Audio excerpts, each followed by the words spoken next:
What if the Sumerians weren't describing aliens at all? What if they were describing something far more disturbing?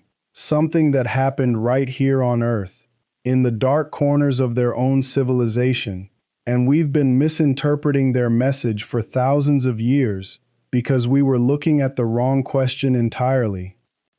Before you think this is another ancient astronaut theory, it's not.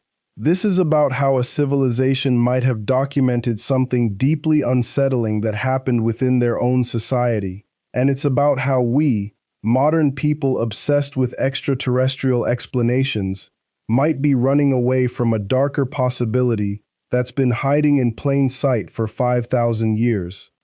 The Sumerian texts that describe what we typically call the Anunnaki, or those who from the sky came down, contain something most researchers skip over very quickly. They mention a generation, a specific named generation. But here's what most popular interpretations miss entirely. The Sumerians weren't primarily concerned with where these beings came from. They were obsessed with what they did, and more specifically, what they forced others to become. Let me set the stage. Sumer, around 2100 BCE. We're talking about one of humanity's first truly organized civilizations. Writing had just emerged. Agriculture was controlled. Labor was divided. Society had hierarchy, and that hierarchy was enforced. And in the texts, in the actual clay tablets that have survived, there are repeated references to a group of beings who arrived and imposed a particular kind of social structure, not through benevolent teaching, not through advancement, but through control. The tablets describe these beings creating workers, and not workers in the sense of teaching people to farm, but literally designing a labor force, a manufactured people, a generation born specifically to serve. And here's the paradigm shift that changes everything. What if the Sumerians were documenting the first recorded instance of genetic engineering, or deliberate biological engineering of a subordinate class? This isn't a new idea in conspiracy circles, but what is new is how we should understand it. The traditional interpretation goes like this. Ancient gods came from space, genetically modified proto-humans to create a workforce because they needed gold or some resource. It's clean, it's clear, it externalizes the horror, makes it alien, literally. But what if we read those same texts through a completely different lens? What if the Sumerians were actually documenting something that happened within a proto-human or early human population? What if advanced members of humanity itself engineered a subordinate biological line? That's not as thrilling as aliens, I know, but it's archaeologically more complicated and culturally more important, because it means the Sumerians were witnessing and documenting the moment when one group of humans decided they could design another group of humans to be inferior, and they had the means to do it, and they did.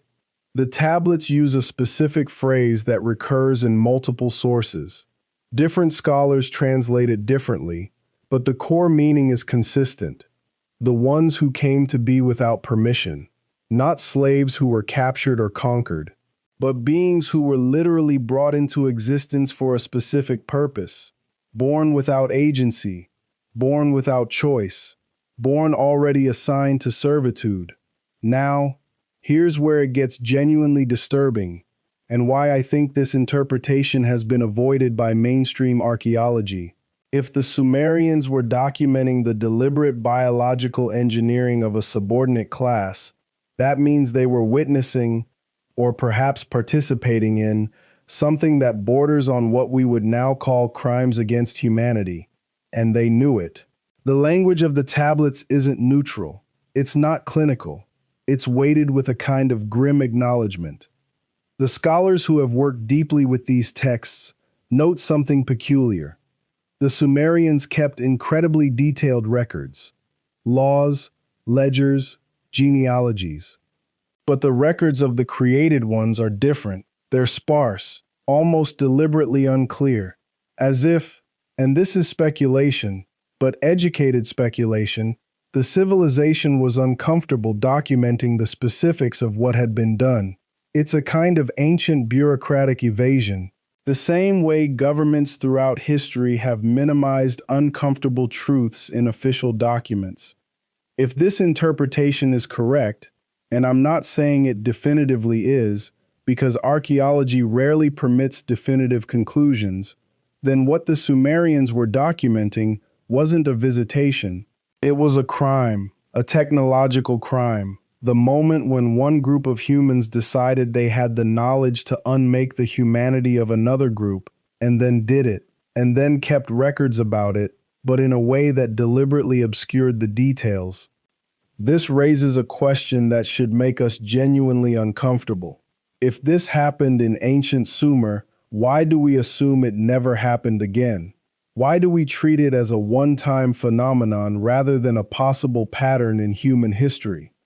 Because that's what the Sumerian documentation might actually be showing us. Not alien intervention, but a template, a proof of concept. Once a civilization reaches a certain level of technological capability and social organization, there appears to be an impulse to use that technology to create permanent underclasses, not conquered peoples, not natural hierarchies, but literally engineered populations designed to be permanently subservient. The Sumerian tablets describe the created ones as having no genealogy. They don't have family lines. They don't have origin stories that predate their creation for labor. This is linguistically important because genealogy was everything in Sumerian culture.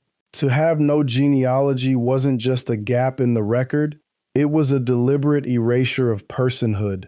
These beings existed outside the social structure that defined humanity within that civilization. And here's the real kicker that most interpretations skip over. The tablets suggest this situation didn't persist forever. There are references to the created ones eventually acquiring knowledge they weren't supposed to have. There are hints of resistance. There are fragments of what might be described as conflict or uprising. The civilization that engineered a subordinate class eventually faced a crisis because that subordinate class began to think. If you want to dive deeper into the specific Sumerian texts and understand which tablets contain these references, because believe me, there's a whole world of distinction between what mainstream archaeology acknowledges and what's actually in the primary sources. I've put together a detailed breakdown in the description and pinned that in the top comment. It'll walk you through the actual passages, the translations, and why different scholars interpret them so differently. But here's what I think is the deeper philosophical point, beyond the archaeology. If ancient civilizations documented the engineering of subordinate biological classes, and if we're now reaching the technological capability to do the same thing, genetic engineering, synthetic biology, AI that could be designed with built-in constraints, then we're facing a choice that the Sumerians apparently faced and made badly. We can choose differently, but only if we actually understand what choice looks like when it's presented to us. The Sumerian tablets, if interpreted this way, aren't warnings about aliens. They're warnings about ourselves. They're a record of what happens when a civilization has the power to design other humans and decides to use it. And they're telling us something we need to hear right now, at this exact moment in our technological development, when we're about to have powers of biological design that rival anything the ancient texts attributed to their gods. What we choose to do with genetic knowledge, with AI design, with the power to create minds and bodies according to specification, that's not a technological question. It's an ethical question. And the Sumerians documented what happens when you make that choice without ethics. When you treat engineering as neutral and forget that you're engineering people. The created ones in those ancient tablets weren't just workers. They were a mirror. A reflection of what a civilization looks like when it decides that some humans can be less human than others. And that decision, that technological decision, made thousands of years ago, echoes forward into our moment. The question isn't whether aliens came to Sumer. The question is whether we're willing to learn from what Sumer teaches us about ourselves, about what we'll do when we have power, about what we've already done when we thought we could justify it. The real horror of the Sumerian tablets isn't in what they describe as having happened 5,000 years ago. It's in what they reveal about what we're capable of, what we might be tempted to do, and whether we'll have the wisdom to refuse the choice when it's offered to us. If this resonates with you, if you want to understand the actual source material and explore the specific passages that scholars have been quietly debating for decades, check the description and the pinned comment. There's a comprehensive research guide that will take you through the primary texts and help you form your own conclusions.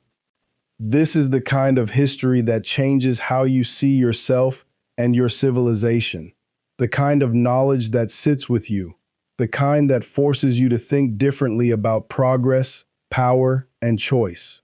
And that's exactly why I make videos like this, to show you that the most important lessons about our future aren't hiding in what's coming next.